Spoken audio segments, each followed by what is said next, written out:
بين الرجا والخوف قلبي طائر،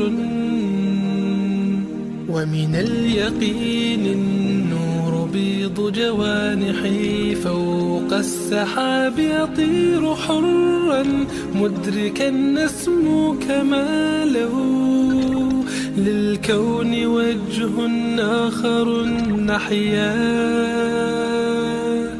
أنا صنعة أوجدتها يا باري، وملكت فيها معصم الإيمان، للحق والعدل التواصي، بالجمال عبادة، حسن التأمل بالإله وصال. وضعت لغات الكون تنشر قيمة للحب للإسعاد للتغيير. يا رب قربنا وباركنا لنعمل صالحا، في يدي رسالة التغيير. وضعت لغات الكون تنشر قيمة للحب للإسعاد للتغيير. يا رب قربنا وباركنا لنعمل صالحا، في يدي رسالة التغيير.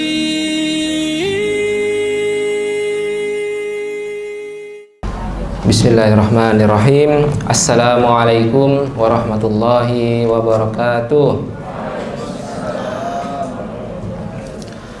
Innal hamdalillah nahmaduhu wa nasta'inuhu wa nastaghfiruh wa na'udzu billahi min syururi anfusina wa min sayyiati a'malina. May yahdihillahu fala mudhillalah wa may yudlil fala hadiyalah. Asyhadu an la ilaha illallah wa asyhadu anna Muhammadan abduhu wa rasuluh la nabiyya ba'da. Alhamdulillahirabbil alamin. Alhamdulillahillazi bi ni'matihi tatimmus shalihat. Alhamdulillah, saya bersyukur kepada Allah, bahagia, dan mudah-mudahan apa yang kita ikuti pada hari ini mendatangkan manfaat yang seluas-luasnya bagi diri kita, keluarga kita, dan juga saudara kita, tetangga kita, dan umat secara keseluruhan. Amin ya rabbal alamin. Baiklah, sebelum kita mulai, saya ingin ayah bunda, saudara semuanya menonton satu video sebagai trigger kita di pagi hari ini tentang apa sih sebenarnya problem yang hari ini juga perlu kita pikirkan, karena dampaknya itu ternyata sangat luas. Kelihatannya sepele, gadget, game.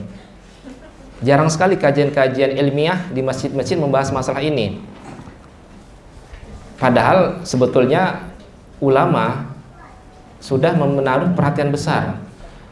Syekh Sholeh Al-Munajjid hafizahullah, muridnya Ibnu Baz rahimahullah, beliau menulis satu risalah khusus tentang masalah game. Jadi di kalangan ulama itu ini bukan masalah yang dipandang sebelah mata. Nah, ya.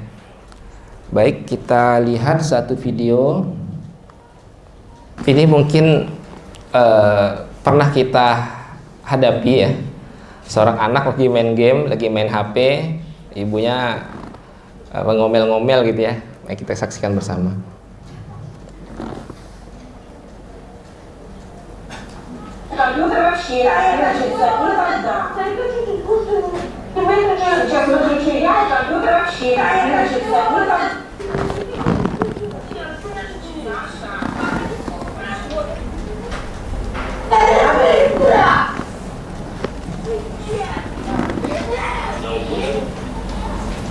Fue profesor.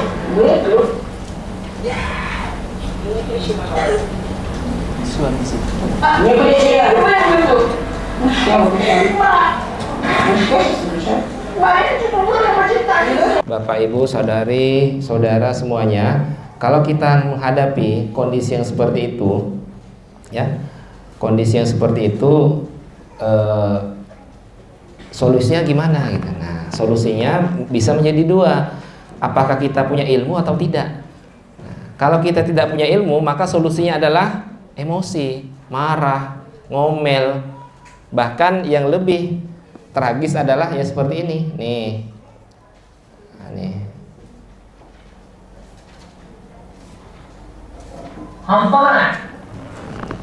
Bapaknya datang. Nih. Apakah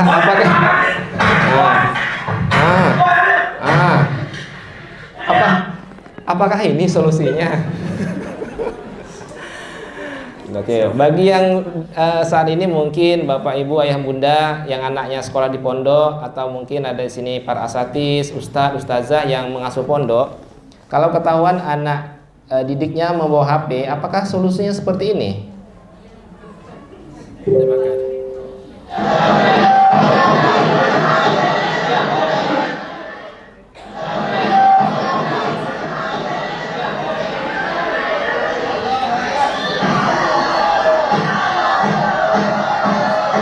Nah, apakah ini solusinya? Apakah ini menyelesaikan masalah? Ini wallahu alam pondok di mana ya? Mungkin ini akan terjadi perbedaan pendapat. Mungkin ada yang membolehkan, tidak apa-apa Ustadz, tidak apa-apa dok, biar kapok, biar jerah. Mungkin ada juga yang kontra, tidak setuju. Kenapa harus dihancurkan? Akan lebih bijak mungkin dikembalikan kepada orang tuanya, atau mungkin dijual lagi. Kemudian hasil penjualannya dibelikan mungkin buku atau kitab. Ya, wallahu alam. Masing-masing sudut pandang, keilmuan, latar belakang akan menghasilkan pendapat yang berbeda. Nah, tujuan kita pada hari ini bagaimana kita itu bisa mengurai satu benang kusut sebetulnya. Jadi bicara masalah gadget ini, kalau saya perhatikan seperti benang kusut ayah bunda sekalian. Tidak bisa kita melihatnya satu sisi saja misalnya. Misalnya solusinya adalah nasihat kepada anak. Setiap hari dinasihatin. Hari ini kamu nggak boleh main HP ya, nggak boleh main game ya. Apakah itu solusinya? Khawatirnya nanti anak kita akan over nasihat. Nah, jadi ada istilah baru yang saya dapatkan, over nasihat. Terlalu banyak nasihat itu bagi anak ya, itu akan resisten nanti ya dengan nasihat, sehingga dia akan menjadikan ibu dan ayah atau gurunya ini hanya bisanya nasihatin, marahin, mengkoreksi. Saya punya pasien ayah bunda sekalian, pasien saya seorang remaja, beliau menulis atau membuat nama kontak ibunya itu apa? Queen of Angry. Saya tuh kaget Ustadz. Dok, jangan salah fokus ya katanya. Astagfirullah, ada mati saya. Queen of Angry, nama ibunya di HP-nya itu. Allahu Akbar. Kalau seperti ini gimana mau nasihatinnya? Anak itu lebih melihat siapa yang memberi nasihat ketimbang apa isi nasihatnya. Nah, itulah kenapa hari ini banyak anak-anak remaja kaum muslimin yang happy, bahagia dengan dunia online.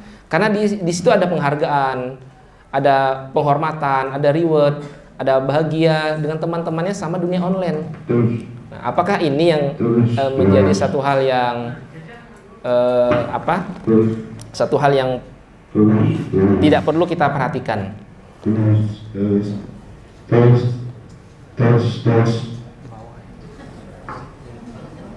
Nih. Nah.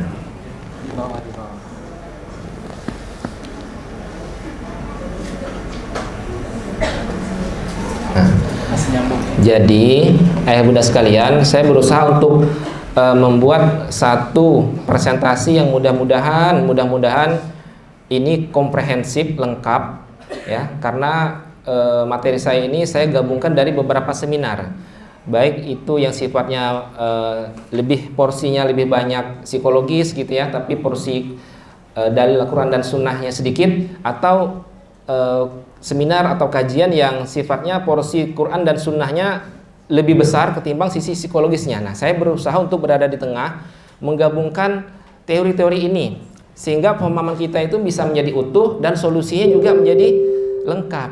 Nah, solusinya bisa menjadi lengkap, ya. Nih, jadi secara Qur'ani dan medis atau psikologis. Nah, sebelumnya kita harus mengetahui dulu bahwasanya teknologi itu suatu hal yang memudahkan urusan kita sebetulnya, memudahkan urusan kita dan insya Allah pun bermanfaat. Nah, di sini selain saya mengumpulkan beberapa teori, ini ada pengalaman. Saya memiliki grup Facebook, Telegram, WA, total membernya itu ada sekitar 12.000 orang.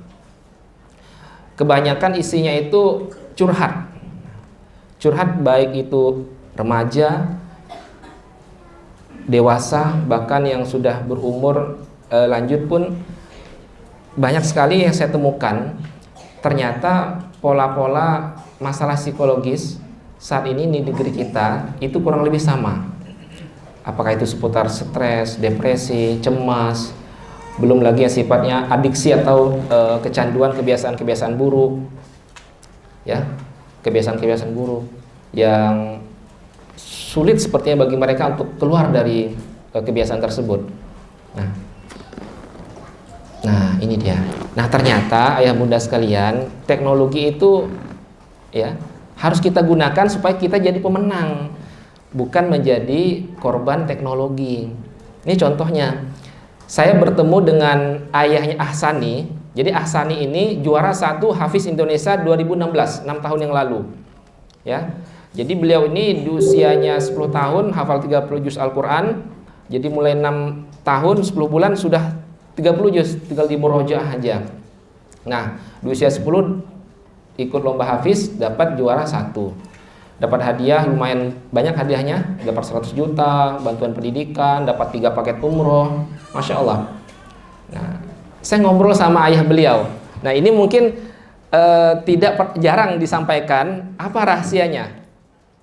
Ahsani, qadarullah saya ketemu sama ayah beliau tanpa sengaja. Saya lagi sholat waktu itu di Bekasi, di masjid, ngobrol-ngobrol sama seorang bapak. Akhirnya oh tahu ternyata bapak ini bapaknya Ahsani ya, juara 1. Masya Allah. Dari situ saya banyak belajar dari beliau. Ternyata beliau sangat memberikan pengorbanan yang luar biasa. Apa rahasianya? Kadang-kadang kan kita bagaimana cara anak mencintai Al-Quran itu kan banyak ya, dibacakan, diajarin. Tapi beliau melakukan satu tips yang jarang sekali. Apa itu? Jadi beliau belajar editing video, menggabungkan foto-fotonya si Ahsani ini, fotonya bermain, fotonya makan, fotonya jalan-jalan, fotonya main mobil-mobilan, digabungin fotonya dalam bentuk video dan diisi dengan suara Al-Quran. Jadi setiap hari ayahnya puterin televisi, tidak untuk nonton sinetron, permain apa, hanya untuk menonton videonya si Ahsani main-main, tapi isinya Al-Quran.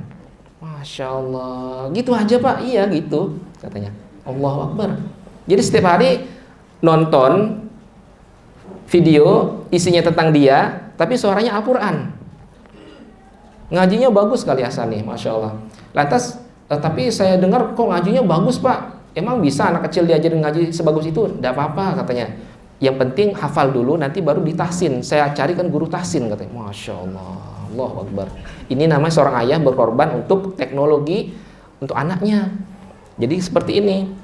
Tapi ayah bunda sekalian, ternyata banyak juga saudara-saudara kita yang anak-anaknya, bahkan mungkin dirinya sendiri terjebak karena pengaruh buruk teknologi, ya. Karena pengaruh buruk teknologi, ya. Nah, saat ini tuh banyak anak-anak bermasalah selain masalah mental, ya, mudah ngamuk, temperamen, susah diajarin gitu ya. Kemudian masalah mata juga, banyak anak-anak sekarang itu yang kecil-kecil sudah rabun gitu loh, pakai kacamata. Nah, karena ini pengaruh gadget. Terlalu banyak main gadget, jadi jarak antara mata dan gadget itu terlalu dekat setiap hari sehingga terjadilah yang disebut dengan gangguan rabun ya. Harus pakai kacamatanya tebal, harus kontrol, repot sekali. Kerjaan kita sudah banyak gitu. Seharusnya kita bagaimana meminimalisir, mencegah jangan sampai itu terjadi. Nih, sebenarnya kalau bicara kisah buruk itu banyak sekali yang mau saya ceritakan, tapi cukuplah beberapa kisah saja ya. Saya punya seorang teman, beliau itu seorang konselor HIV.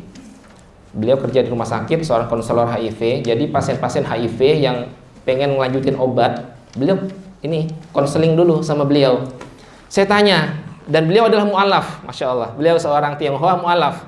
Dan alhamdulillah dengan izin Allah saya membimbing syahadat beliau lewat video call. Masya Allah. Allahu Akbar. Saya tanya, tapi kita tidak bicara tentang mu'alafnya. Saya tanya, itu kenapa sih orang-orang bisa kena HIV? Kebanyakan dari apa sumbernya?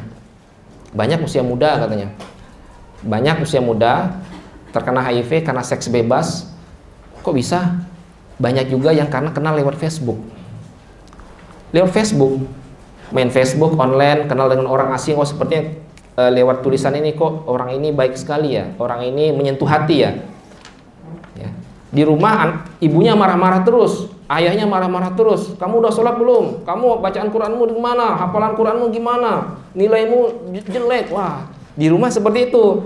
Main Facebook ketemu orang yang menyanjung dia, memuji dia.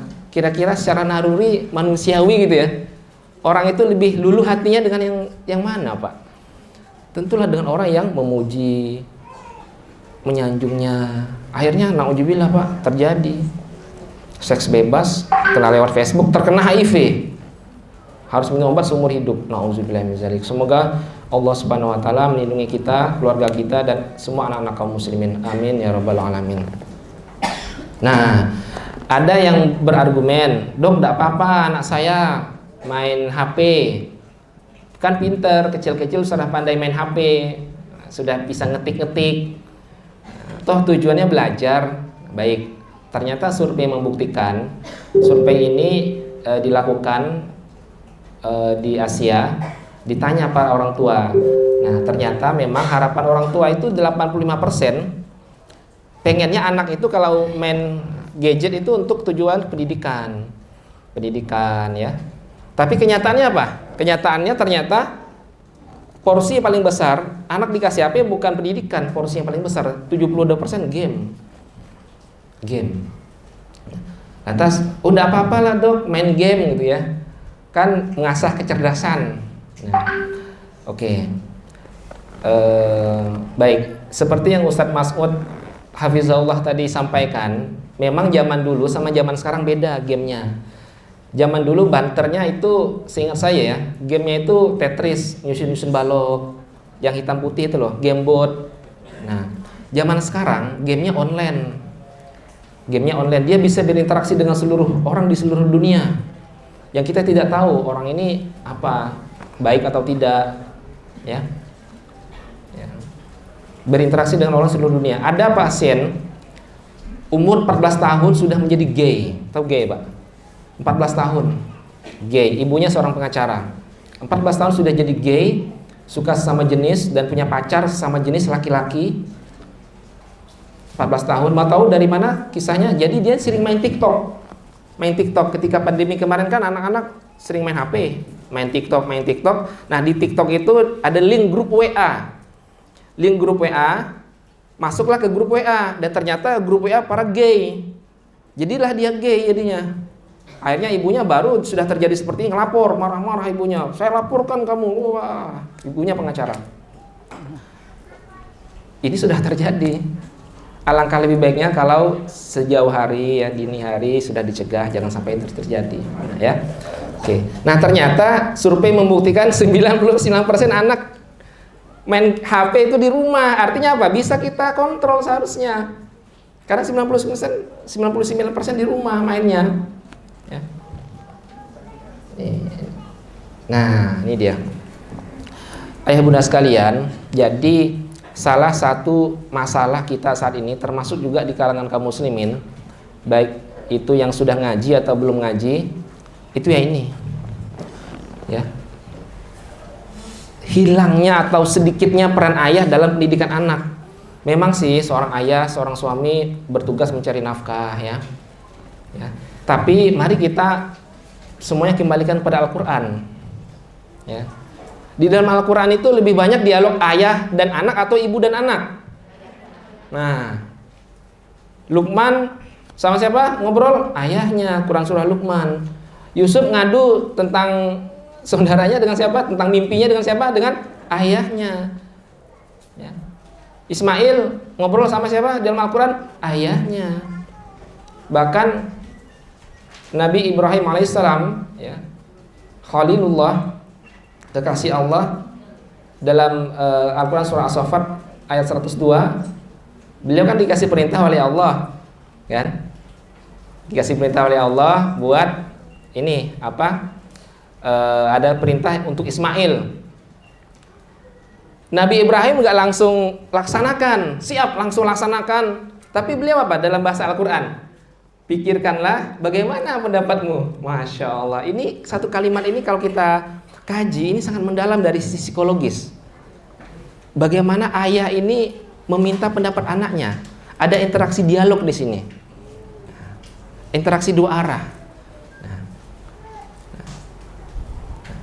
Sekarang begini Bapak Ibu sekalian, ayah bunda sekalian, kita harus memahami dulu, ayah itu kan laki-laki, ya, ibu perempuan, ya, benar kan?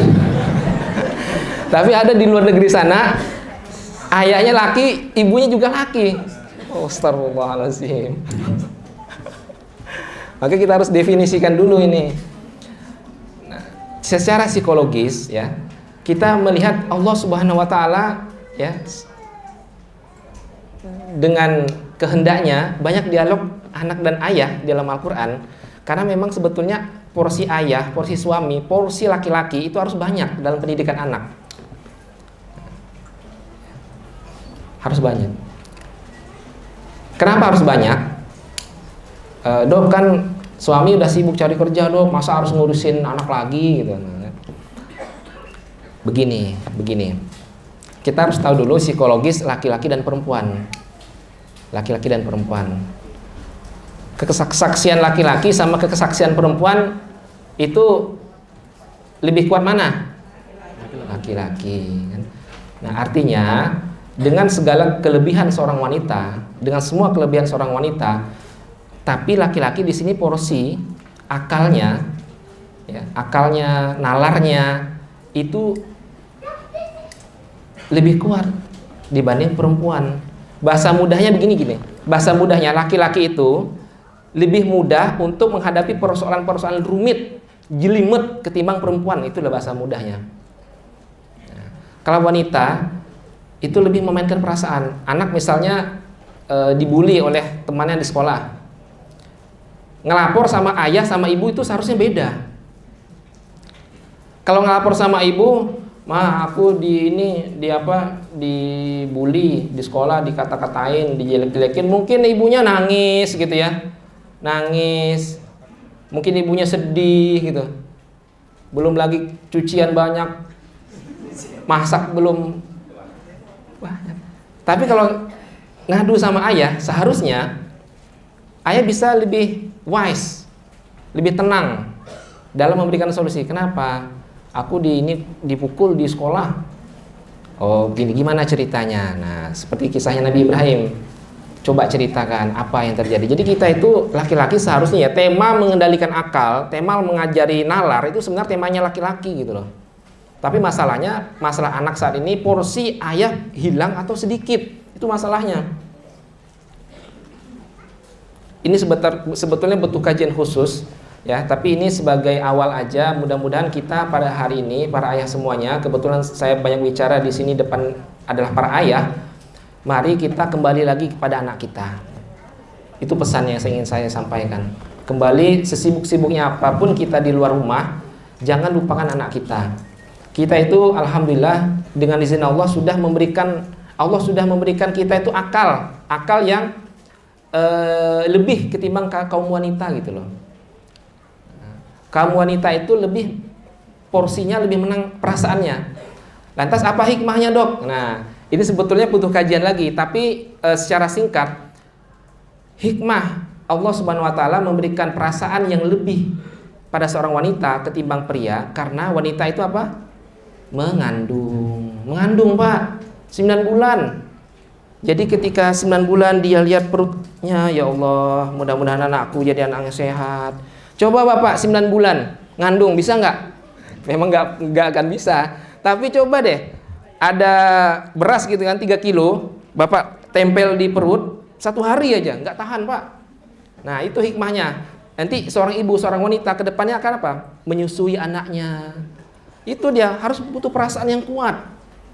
Hamil dan menyusui itu harus memiliki perasaan yang kuat. Di situ hikmahnya. Seorang wanita itu lebih kuat perasaannya, sedangkan seorang pria lebih kuat akalnya. Karena dia sebagai pemimpin, leader dalam menyelesaikan masalah-masalah yang terjadi di rumah, bahkan untuk masalah anaknya. Kalau ngambil raport di sekolah, seharusnya siapa? Kalau begini, ayahnya seharusnya. Saya praktekkan, kalau ngambil raport tetap saya yang datang. Kalau ada kegiatan di sekolah tetap saya yang datang. Istri biar suruh jalan-jalan sama anak gitu. Jadi masalah-masalah di sekolah itu ayah pak, laki-laki. Karena kita itu nalarnya lebih kuat insya Allah. Sekarang saya tanya ya, keputusan perceraian siapa yang menjadi pegang kendali? Laki atau wanita? Suami atau istri? Nah, kalau misalnya istri, saya ceraikan kamu 10 kali, jatuh nggak talak? Nggak, tidak. Kenapa? Hikmahnya, karena akalnya laki-laki itu lebih kuat ketimbang wanita. Nah, itu hikmahnya, akalnya. Tapi hilang peran ayah yang ngajarin akal, nalar, hilang dalam keluarga, lepas tangan. Nah, ini artinya apa? Seorang laki-laki tuh dia bisa pak kerja di luar rumah dengan ribetnya pekerjaan di luar rumah sama ngurusin anak tuh bisa. Karena Allah Subhanahu Wa Taala dengan hikmah Allah sudah mendesain kita seperti itu gitu loh. Ya. Tapi ini butuh kajian lagi, butuh dalil-dalil yang syar'i supaya kita semakin paham. Tapi karena tema gadget ini penting bagi saya sampaikan karena ada hubungannya. Nih. Nah, slide ini sebetulnya banyak sekali, walaupun nanti tidak selesai semuanya, tapi ini akan dibagikan. Saya berusaha untuk membuatnya secara lengkap supaya nanti bisa dibaca lagi di rumah, ya. Nah, ini dia. Nih. Jadi ada sebuah hadis riwayat Muslim. Suatu hari Aisyah radhiyallahu anha, istri Nabi sallallahu alaihi wasallam didatangi apa? Didatangi seorang ibu dengan 2 orang anaknya. Nah, di rumah Nabi nggak ada apa-apa, cuma kurma aja adanya, 3 biji kurma. Aisyah ngasih kurma, 1 untuk ibu, 2 untuk anaknya. Ya. Nah, kemudian anaknya makan kurma habis, tinggal 1 kurma milik ibunya. Dia tidak jadi makan, dia potong kurmanya, kasih ke anak yang 1, kasih ke anak yang 1 lagi. Melihat ini Aisyah kagum gitu loh, takjub sekali.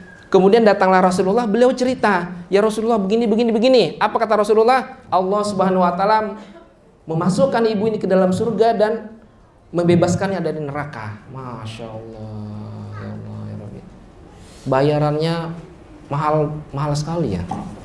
Bayarannya sangat besar sekali. Mendidik anak itu bayarannya sangat besar sekali pak. Mahal harganya. Dibebaskan dari api neraka, masuk ke dalam surga. Ya Allah ya Rabbi, apalagi ini ibu. Nih, 1 ibu banyak tangan, ngurus anak, ngurus itu, ngurus ini, belum lagi berantakan, kapal pecah di rumah. Aduh, Allahu Akbar. Mudah-mudahan istri kita, ibu kita semuanya diberikan rahmat, semuanya masuk ke dalam surga Allah Subhanahu Wa Taala tanpa hisab. Amin ya rabbal alamin. Jadi bicara tentang mendidik anak ini bicara suatu hal yang mahal harganya. Saya senang sekali di sini para ayah, para suami ya atau para saudara datang di sini untuk belajar tentang tema keluarga. Saya senang sekali. Karena sesibuk apapun kita di luar rumah, ini tema tentang keluarga tema yang sangat mahal. Ya. Kita jangan cari kerja aja pak, cari duit aja pak di rumah, di luar rumah. Karena kalau kita cuma cari duit pak, duit itu bisa habis. Ada satu kisah, seorang ayah nangis di depan saya pak, 300 juta ludes dalam waktu yang tidak lama oleh anaknya. Anaknya kecanduan judi. Beliau seorang pengusaha, cari duit, sibuk gitu kan. Tapi pendidikan anak lepas kan. Ibu yang ngurusin, kamu aja lah, aku udah cari duit, kamu lah yang ngurus anak gitu kan. Tapi itu tadi tema akal, tema nalar tidak diajarkan kepada ayah, kepada anak. Akhirnya anaknya seperti ini, kecanduan judi, nangis pak di depan saya, nangis. 300 juta dok semuanya, kecanduan judi anaknya. Jadi kita sibuk cari uang, kalau kita tidak benar dalam mendidik anak, duit kita itu dihabisin anak untuk hal yang sia-sia. Nah itu dia, itu yang penekanan saya pada hari ini, gitu loh. Nah kita capek-capek cari uang, tapi kalau kita lepas dengan anak kita, nanti anak kita ngabisin duit kita untuk hal yang sia-sia. Kalau untuk pendidikan is okay, untuk menghafal Quran is okay, tapi untuk judi Pak, nauzubillah min dzalik. Nah, oke. Nah, ini sebenarnya tidak ada yang tidak mungkin dalam dunia ini. Kalau misalnya hari ini kita punya murid, kita punya anak, kita punya adik, hari ini tergelincir jauh gitu ya. Bisa nggak kira-kira berubah? Insya Allah bisa dengan izin Allah. Banyak sekali kisah-kisah ya, tapi ada dosen saya, beliau itu awalnya tukang bersih WC. Semasa beliau kecil itu tukang bersih WC di rumah sakit. Tapi dengan izin Allah, doa orang tua, belajarnya baik benar, sekarang udah sampai S3, doktor keliling dunia ngajarin tentang ilmu luka. Nah, ada juga anak pengguna narkoba sampai di rehab, di pusat rehab narkoba nasional, korban narkoba. Tapi alhamdulillah sekarang udah jadi anak yang benar gitu, sudah nikah, sudah punya anak, sehat badannya, gemuk, kerjaannya juga baik, masya Allah. Jadi bisa 180 derajat berubah. Siapapun yang kita lihat saat ini melenceng jauh banget kelirunya, insya Allah bisa berubah. Tidak ada yang tidak mungkin di dunia ini dengan izin Allah Subhanahu Wa Taala. Ya. Muhammad Al-Fatih mengangkut 70 kapal di atas bukit itu bisa dengan izin Allah. Teman saya juga anak orang miskin, petani miskin, karirnya mungkin waduh gimana, mau kuliah gimana, uang nggak ada, tapi qadarullah Allah kasih jalan, dapat beasiswa kuliah di fakultas kedokteran, jadilah dia dokter sekarang. Masya Allah. Nah sekarang dari kedokteran, dari dunia kedokteran itu gimana sih sebenarnya internet dan gadget ini sebenarnya gimana gitu loh. Jadi memang internet ini ada daya tarik memang. Kenapa? Ada kemudahan, kemudian pengembangan karakter jati diri, ada konektivitas. Sifatnya manusia kan gini, mencari kesenangan, menghindari kesusahan, dan bersosialisasi, mencari teman yang menurut dia enak. Dan internet menyediakan itu semua bagi anak-anak kita gitu loh. Ini dia. Ini secara ilmiah. Jadi ada penelitian satu kelompok orang-orang yang berlebihan dalam main internet. Satu kelompok lagi orang-orang yang biasa aja gitu dengan internet. Nah, maka di scan otaknya dengan MRI. Di scan. Nah, ternyata area otak orang yang berlebihan dari main dengan internet itu lebih aktif, lebih banyak yang aktif. Nah, bahayanya gimana? Nah, bahayanya begini. Jadi kan ada istilah online brain namanya. Apa yang terjadi pada otak jika main internet berlebihan? Nah, karena ternyata ada masalah di otak yang terjadi, yaitu penurunan volume substansia grisea di area frontal pada pasien dengan adiksi perilaku, ya. Adiksi perilaku, gangguan kompulsi seksual, judi, adiksi alkohol. Nah, ternyata ada kemiripan antara kecanduan perilaku, ya. Dalam hal ini contohnya ini judi. Tapi kecanduan perilaku di sini dengan kecanduan minum alkohol itu kok sama-sama masalah otaknya itu substansia grisea itu ada masalah gitu loh. Nah, jadi ada masalah organik. Bukan cuma masalah psikis saja, masalah otak yang terjadi.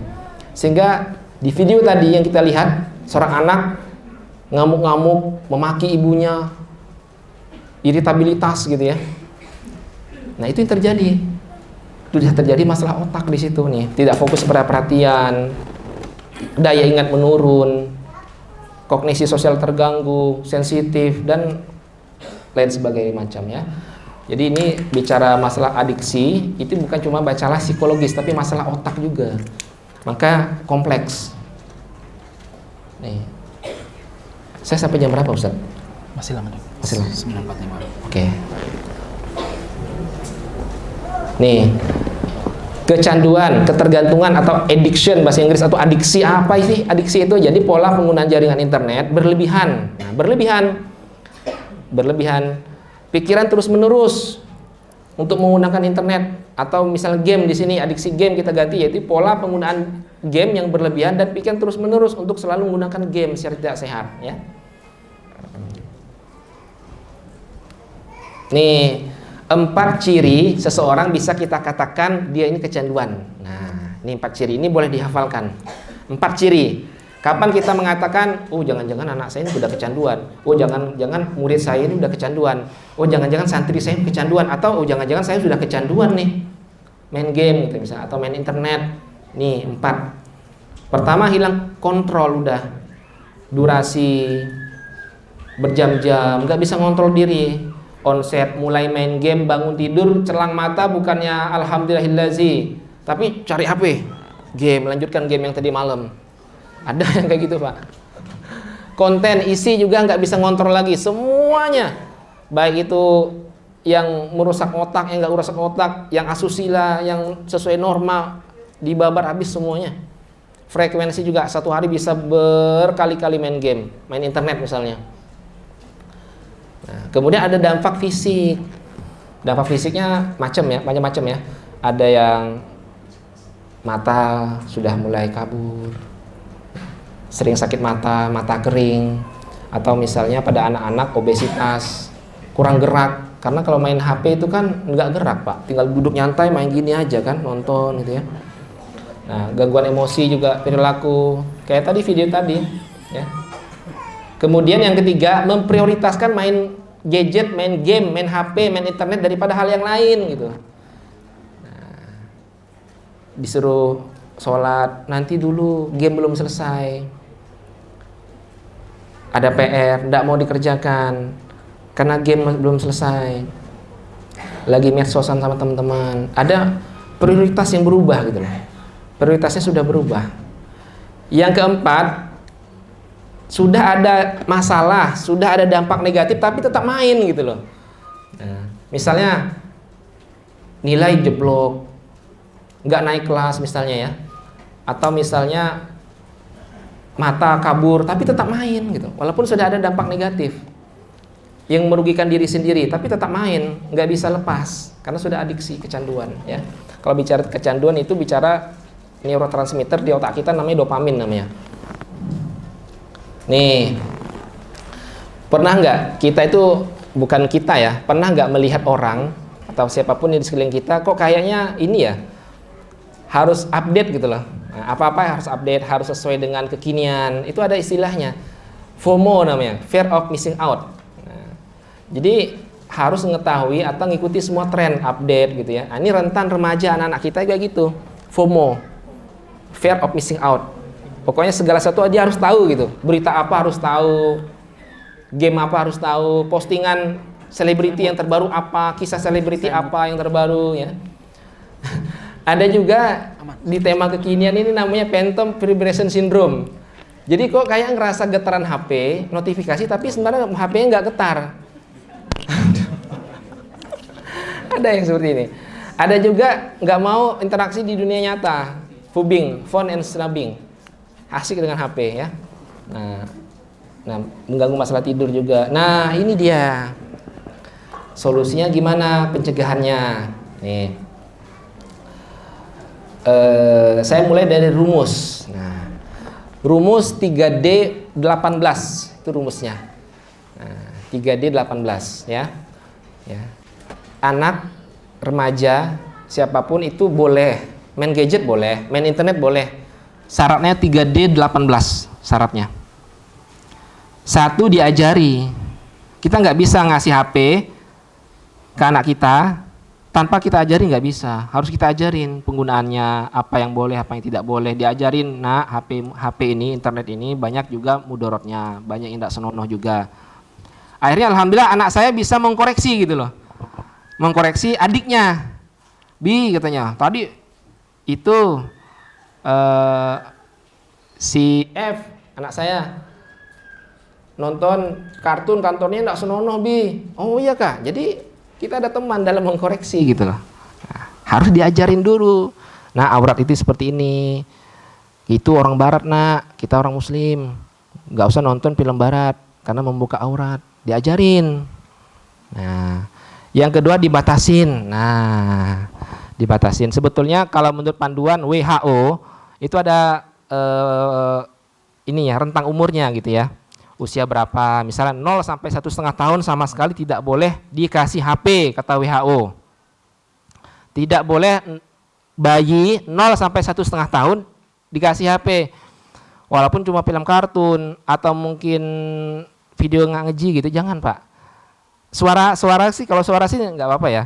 Tapi kalau bayi dikasih HP, gini nanti takutnya terjadi overstimulasi namanya. Nah, anak bayi itu kan dia harus tahu nih warna merah, suara ibunya ini, suara ayah begini. Tapi kalau HP kan itu dalam hitungan detik berganti-ganti warna, berganti-ganti suara, nanti bingung.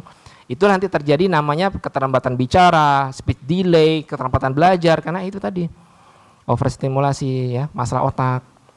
Jadi nomor 1 diajari, yang kedua dibatasi. Tetap harus dibatasi, mana yang boleh, mana yang tidak boleh. Apa yang boleh, game apa yang boleh, game apa yang tidak boleh. Nanti kita bicara tentang game ya. Nih, HP itu ada 2, ada smartphone seperti iPhone, Android yang bisa internet. Ada dumb phone, HP jadul, HP Nokia yang cuma bisa SMS dan nelpon. Ya. Nah, jadi kalau anak kita SD, SMP, SMA harus belajar lewat HP, harus mungkin menghafal Al-Quran lewat HP, harus mengerjakan tugas lewat HP, Bapak boleh ngasih HP tapi statusnya pinjam, bukan membelikan anak HP. Ya, nih HP Bapak nih pakai aja. Mana tugasmu? Ini Bi, suruh ngapal Quran. Ini ada videonya, mana? Lihat, dah puterin. Habis itu udah selesai, kan pinjam, hak pinjam, bukan hak milik. Beda antara hak milik dan hak pakai, beda. Kalau hak pinjam setelah selesai balikin, ini HP Abi. Tapi saya repot Dok, katanya kadang ada yang nelpon urusan pekerjaan. Oke, beli HP satu lagi boleh, tapi statusnya masih punya Bapak. Ini HP Abi beli tapi bukan punya kamu. Ini punya ayah, punya Abi. Jadi kalau yang berhubungan dengan tugas sekolah, nih Abi pinjamkan, habis itu balikin lagi sama Abi. Bukan HP kamu ya. Oh iya Abi, ada kontrak di situ, ada akad di situ dengan anak. Nah ya. Lantas gimana Dok kalau misalnya anak saya kan kelas 3 SMA, kelas 2 SMA kadang keluar Dok. Keluar kok main belajar kelompok atau renang atau panahan atau kuda gitu. Gimana Dok? Oke, belikan satu HP lagi yang jadul, dumb phone. Yang harganya 100.000 itu. Nah, yang cuma bisa nelpon sama SMS. Nak kamu di mana udah sampai? Udah Bi. Nah, nak kamu jam berapa pulang? Jam sekian Bi, gitu. Dumb phone. Nah, ini manajemennya. Nah, smartphone, Android, iPhone tidak boleh diberikan. Nanti kita bahas ya. Tidak boleh diberikan di bawah 18 tahun. Syaratnya, mungkin ini akan terjadi kontroversi karena banyak sekali pendapat masalah ini sebetulnya. Tapi saya berusaha untuk mencari aman aja deh, cari aman aja untuk anak-anak kita. Ya, jadi saya mengumpulkan beberapa teori, beberapa ahli, beberapa pakar. Kadang-kadang itu pendapatnya beda-beda. Tapi saya cari jalan yang paling aman, paling selamat buat anak-anak kita. Ya, jadi kapan ya? Pertanyaannya kapankah anak kita itu boleh dikasih HP Android atau iPhone atau smartphone? Umur berapa? Nah, itu harus dijawab dulu pertanyaan ini. Umur berapa? Umur 12 tahun kah? SMP kah? SMA kah? Yang statusnya menjadi hak milik dia. Bukan hak pinjam lagi gitu loh. Nah, jadi sekarang gini Bapak Ibu sekalian, kita analogikan begini deh ya. Di negeri kita ini syarat membuat surat izin mengemudi SIM C itu umur berapa? Oke. Kira-kira anak umur 15 tahun bisa nggak naik motor kalau diajarin? Bisa. Nah, bisa. Tapi kenapa syaratnya masih 17 tahun? Karena syarat 17 tahun di negara lain juga ada yang lebih dari itu, ada yang 18 tahun. Karena di situ ada kajian psikologis. Negara membuat aturan itu ada kajian psikologis. Angka 17 tahun ini diharapkan anak-anak itu sudah matang cara berpikirnya, logikanya, pengendalian dirinya gitu loh. Makanya nggak bisa, kalau belum 17 tahun nggak bisa dapat SIM. Walaupun anak 16 tahun, 15 tahun bisa naik motor. Nah, itu analogi yang pertama, ya. Analogi yang kedua, misalnya nih, anak ibu, ini kan Solo, ke Jakarta, anak ibu kelas 1 SD naik kereta api sendirian ke Jakarta, boleh nggak? Boleh nggak? Nggak boleh. Kenapa nggak boleh? Karena nanti di perjalanan dia ketemu sama orang asing yang kita nggak tahu benar atau baik, ya, salah atau buruk, kan nggak kita tahu. Kelas 1 SD. Sekarang SMP, boleh nggak? Kelas 1 SMP anak ibu ini kan Jawa, pergi ke Papua misalnya, naik pesawat sendirian, kelas 1 SMP boleh nggak? Nggak boleh. Kenapa nggak boleh? Karena takutnya nanti ketemu sama orang asing, ketemu orang-orang yang jahat. Kewaspadaan. Sekarang SMA. Kelas 1 SMA misalnya. Kelas 1 SMA. Boleh nggak anak ibu kelas 1 SMA, ya, kelas 1 SMA ke luar negeri sendirian misalnya? Boleh nggak? Kelas 1 SMA sendirian loh, nggak ada yang nemenin, sendirian. Kelas 1 SMA. Nggak boleh. Kenapa? Karena nanti di negeri orang nanti gimana makannya, gimana minumnya, gimana tinggalnya, belum lagi kalau orang jahat. Nah, ayah bunda sekalian, kalau kita ngasihkan HP smartphone ke anak kita yang bisa internet, artinya kita sudah mengizinkan anak kita keliling dunia. Nah, itu dia analogi yang mudahnya seperti itu. Kalau kita sudah ngasih smartphone, HP Android, internet ke anak kita, artinya kita sudah mengizinkan anak kita keliling dunia. Karena kalau sudah terhubung di internet, maka terkoneksi dengan semuanya. Apalagi kalau sudah bisa main medsos, Facebook, Instagram, TikTok, YouTube, dan segala macam. Bisa keliling dunia, bisa ketemu sama orang-orang lain. Apalagi game online juga begitu. Ketemu sama orang-orang lain. Orang-orang asing. Nanti dijapri, say hello. Nanti anak kita, kok baik banget ya orang ini ya. Kata-katanya ini enak Waduh, udah suka anak kita dengan orang-orang asing. Kita nggak tahu orang asing seperti apa. Nah, kalau kita tidak mengizinkan anak SD, SMP, SMA pergi keluar kota sendirian, takut ketemu orang-orang asing, seharusnya juga begitu dengan masalah HP. Kita tidak izinkan anak kita ketemu sama orang-orang asing melalui dunia maya, dunia HP. Ya. Nah, sampai umur berapa?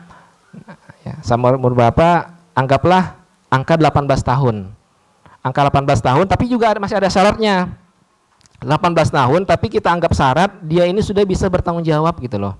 Jadi kalau anak kita umur 19 tahun misalnya, kok kayaknya masih belum ini nih bisa bertanggung jawab, belum bisa membedakan mana yang baik, mana yang benar, pending dulu, tunda dulu gitu.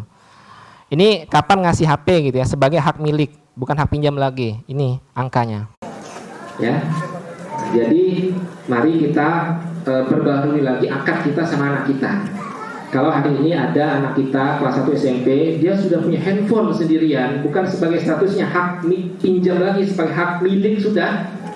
Dia bisa mengakses internet tanpa sepengetahuan ibu, tanpa batasan lagi. Maka pulang dari sini, katakan sayang kepada anak Anda, perbarui lagi akad dan kontraknya.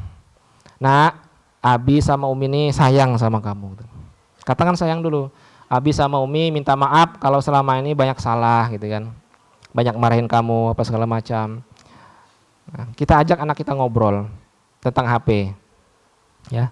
Saya kan tadi cerita ya, saya punya grup Facebook, Telegram, WA itu kan anak-anak remaja isinya. Jadi mereka curhat gitu loh. Masalah mereka tuh saya tahu. Apa yang selama ini mereka buka, apa yang selama ini mereka tonton.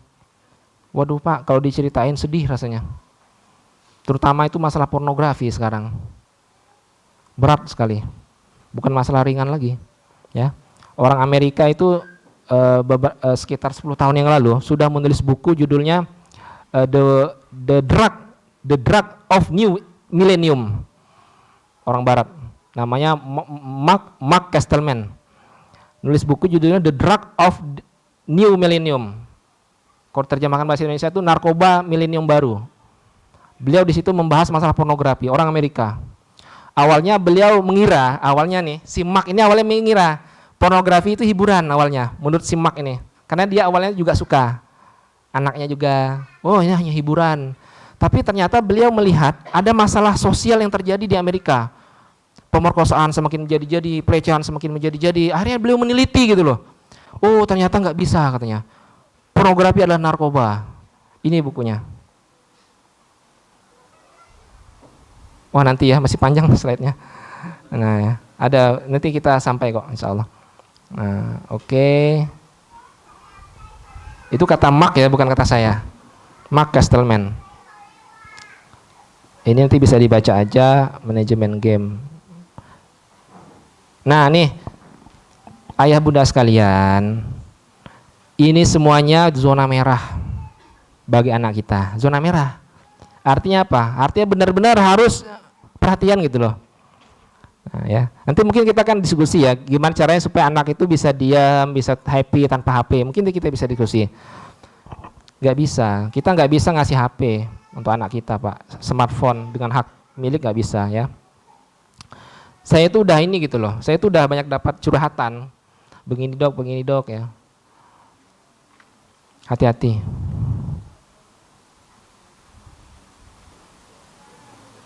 Nah nih, manajemen game. Syekh Soleh Al-Munajjid itu sampai menulis satu risalah tentang game. Jadi beliau membahas masalah game. Elektronik game gitu ya. Nah, sebenarnya game itu gimana sih? Boleh nggak sih kita main game gitu? Dan gimana caranya supaya anak kita itu lepas dari game gitu? Nah, sebetulnya akan berbeda kalau kita melihat 10 sampai 20 tahun yang lalu, game elektronik ini dengan game yang sekarang tuh jauh sekali berbeda ya. Kalau game sekarang, apalagi online, itu banyak konten pornografi, kekerasan, kesyirikan, melecehkan Tuhan, melecehkan agama ya, dan masalah yang lain. Belum lagi kalau kita bicara tentang adiksi, kecanduan game itu ada yang mudah untuk membuat kecanduan, ada yang tidak mudah untuk membuat kecanduan. Kalau game online itu sangat mudah sekali buat bikin kecanduan, karena di situ ada reward ya. Anak itu bisa membuat karakter sesuka dia gitu loh. Dan itu sejalan dengan fitrahnya manusia. Egonya manusia kan pengen bertindak sesuka dia. Kalau di dunia nyata dia nggak bisa terikat aturan. Kalau di dunia maya, di dunia game dia bebas. Dia bebas ngapain aja, nggak ada yang marahin. Nah ini dia, bikin kecanduan ya. Ada kompetisi lagi ya. Belum lagi kalau ada flyer-flyer pertandingan game dapat hadiah segini-segini, wah semakin menjadi ya dia. Sebenarnya ada nggak sih game yang baik gitu? Sebenarnya ada. Game yang baik itu tidak harus digital, main petak umpet, lomba lari, bikin kemah-kemahan, itu game gitu. Itu game. Gendong-gendongan sama anak itu game, ya. Ya. Nah. Jadi sebetulnya keliru, Pak. Saya dulu suka main game. Waktu saya usia SD, SMP suka main game. Bahkan kalau saya pengen minta hadiah sama ayah tuh, sama bapak saya, game. Pak, saya kalau dapat ranking 1 tolong belikan game ya. Nah, ayah saya belikan game gitu ya. Belikan game. Waktu itu gamenya hanya ya tidak seperti ini, tidak online seperti sekarang ya. Ya nyusun balok gitu ya, pertualangan. Nah, tapi alhamdulillah saya bisa SMA itu bisa lepas dari game karena banyak kegiatan yang mengasihkan ketika SMA.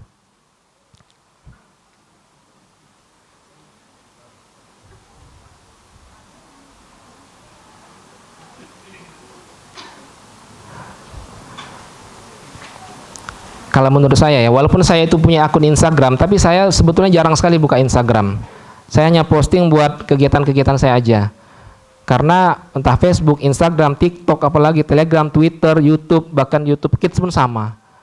Ada video di YouTube Kids. Sebetulnya Google itu sudah merancang. YouTube Kids itu beda dengan YouTube biasa. YouTube Kids itu yang berbau pornografi nggak ada, berbau kekerasan nggak ada. Tapi teknologi manusia kan bisa juga lolos. Waktu itu ada video anak-anak itu kisah tentang gay ternyata. Dan di YouTube Kids, kisah tentang gay, kartun anak-anak. Nauzubillah min dzalik. Walaupun sebetulnya sudah terjadi perbedaan budaya ya. Kalau di sana kan mungkin gay LGBT sudah biasa. Itu ya itu negeri mereka.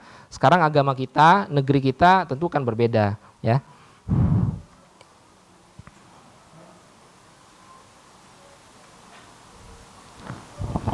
Oke, karena waktu terbatas saya akan sampaikan beberapa poin penting aja ya. Nih Pak, oke. Sekarang game online, Mobile Legend, Free Fire, apalagi sejenisnya.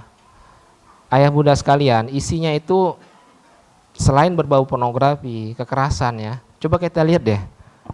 Tapi sini ada anak-anak juga ya. Saya ingin menunjukkan aja gitu. Pantaskah anak kita main seperti ini setiap hari gitu?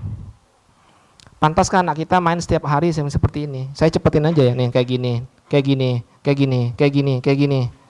Pantas nggak? Itu Mobile Legend loh, yang paling terkenal saat ini. Aurat. Kita hari ini berhijab syar'i, ngajarin anak kita Al-Quran, menutup aurat. Tapi anak kita HP-nya isinya kayak gitu. Belum lagi kalau dia dapat link grup-grup yang aneh-aneh. Jadi nggak bisa. Nggak bisa, konsepnya 3D ya. Pertama diajari, yang kedua dibatasi, 3 dipinjamkan, bukan hak milik, 18. Nah 18 dengan syarat dia sudah bertanggung jawab, baru boleh ngasih HP sebagai hak milik. Sebelum usia 18 plus bertanggung jawab, kita nggak boleh ngasih Android, iPhone, HP canggih apapun untuk anak kita. Statusnya hanya boleh hak pinjam, bukan hak milik. Boleh ngasih HP, tapi HP dumb phone, HP jadul, yang bisa SMS sama telepon doang. Saya punya seseorang yang saya kenal ya, beliau itu Masya Allah, kalau dari segi mampu beliin anaknya HP, tapi SMA sampai anak SMA nggak dibeliin HP. Di saat teman-temannya udah banyak punya HP Android canggih-canggih, iPhone canggih-canggih, nggak dikasih HP. Dia beliin anaknya HP cuma dumb phone aja, HP harga 100.000 aja itu. Masya Allah Ustaz, barakallahu fikum. Masya Allah, alhamdulillah. Oke. Nah ini dia. Ini sebenarnya tentang parenting secara umum, tapi ada hubungan dengan masalah game. Jadi ayah bunda sekalian, sukses mendidik anak itu diawali dengan baiknya urusan batin suami istri dulu, harus baik batinnya. Gimana kita mau mendidik anak baik, hubungan batin kita suami istri sudah jelek. Maka ini harus diperbaiki dulu ya. Oke, nih. Tadi kan saya sudah jelaskan perbedaan psikologis antara laki dan perempuan ya. Nah, nih, anak kita kadang bikin salah. Ya, pertanyaannya, berapa kali kita harus memaafkan anak kita, suami kita, istri kita? Angka ini saya ambil dari satu hadis dari Abu Daud. Ada yang bertanya kepada Rasulullah, berapa kali sih saya harus maafin karyawan saya atau pembantu saya? Di sini 70 kali kata Rasulullah. Mungkin ini bisa kita samakan, istri kita, suami kita, anak kita, maafkanlah, perbanyak kata maaf ya. Nah, karena gini Pak, banyak sekali kasus game, gadget, anak, internet ini nggak selesai karena suami istri nggak selesai gitu loh. Urusan batin suami dan istri nggak selesai, gimana mau nyelesain masalah anak? Makanya hari ini mari kita selesaikan dulu urusan batin kita sama istri kita, suami kita, sama orang tua kita. Perbanyak minta maaf gitu. Kita sudah menghadapi gelombang yang luar biasa masalah gadget ini. Mari kita benar-benar siapkan mental, modal dan upaya yang kuat gitu loh. Kita mulai dari baiknya urusan batin kita sama istri kita dan orang tua kita. Maka ketika kita baik semuanya, maka kita punya kekuatan baru gitu menghadapi masalah anak hari ini. Nah, kalau kita bicara solusi masalah anak, tapi urusan batin kita sama istri kita, sama orang tua kita belum selesai, sebaiknya selesaikan dulu. Baru kita akan memiliki kekuatan yang Masya Allah luar biasa. Kalau urusan kita sudah benar, sudah baik, sudah akur lagi ya. Oke, ini untuk para suami. Nah, bersabar untuk istri Anda ya.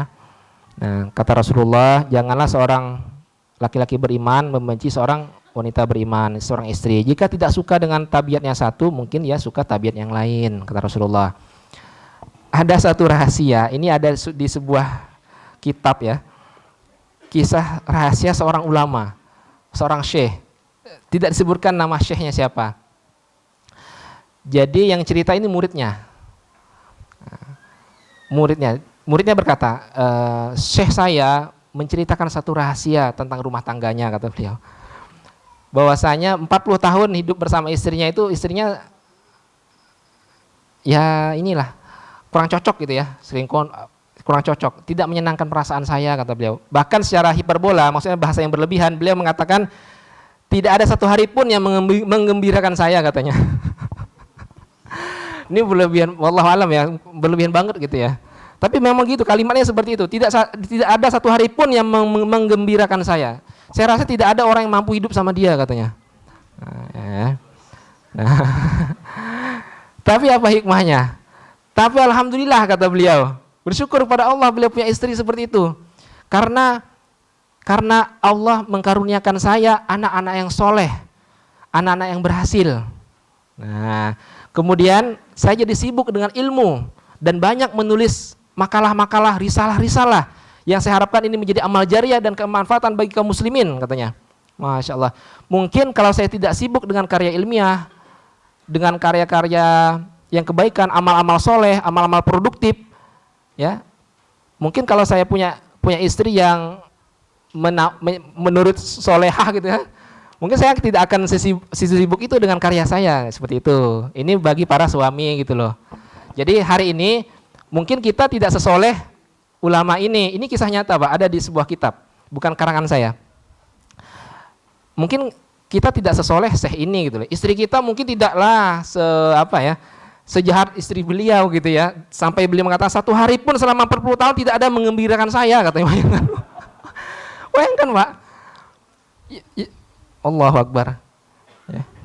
Kalau nggak salah ini ada kisah ini ada di sebuah buku. Ini sebentar. Ada versi bahasa Indonesianya Ustaz. Bawelmu surgaku.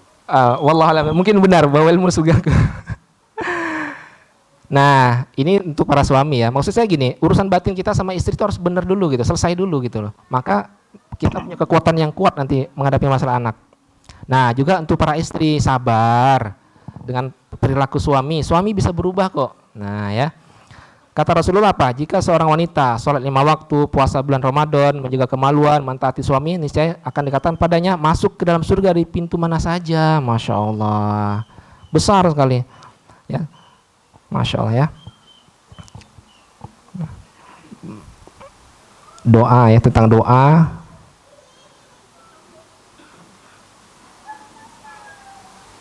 Ini nanti, nih si Mark nih, Mark dari Amerika. Ini nanti dibaca aja ya, karena waktu kita terbatas, nanti kita diskusi. Nah, zona pertemanan ada merah, kuning, dan hijau. Mulai hari ini, di komplek kita, pergaulan anak kita tandai anak-anak komplek. Ini merah, kuning, atau hijau.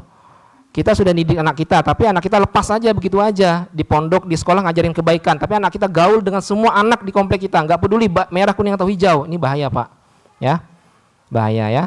Jangan berteman dengan anak zona merah. Boleh berteman tapi kita nasihatin anaknya, kita ajak ngobrol orang tuanya, mudah-mudahan dia jadi zona hijau ya. Jadi amal soleh kita ya. Oke. Nah, ini solusinya sudah saya tulis di sini, nanti dibagikan, silahkan dibaca ya. Nah, ini kuncinya nih. Kita harus kenal dulu 4 gejala ya. Kalau anak sudah kecanduan gadget, bisa kita ngatasin harus dengan ilmu tentunya, atau cari pertolongan ya.